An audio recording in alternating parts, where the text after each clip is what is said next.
আজকে ঢেঁকিয়া শাক তুলে নিয়ে আসছি, বছরের প্রথম ঢেঁকিয়া শাক তুলে রান্না হবে আজকে। দারুণ মজা হবে রে খেতে। ঠিক আছে, চলো এবার এটাকে পরিষ্কার করা যাক। এবার ঢেঁকি শাকগুলোকে বেছে নেওয়া হচ্ছে। একদম দেখতে কি সুন্দর ফ্রেশ, একদম ফ্রেশ লাগছে।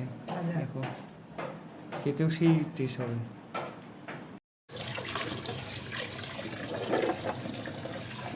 হয়ে গেছে, এখন দিয়ে দিচ্ছি রসুন কুচি, পাঁচফোড়ন, পেঁয়াজ আর কাঁচা লঙ্কা।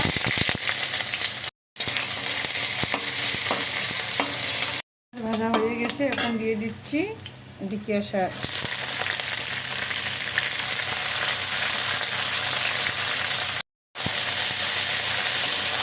দিচ্ছি লবণ, হলুদ, কাটিয়ে দিচ্ছি। ঢাকনা খুলে দেখবো।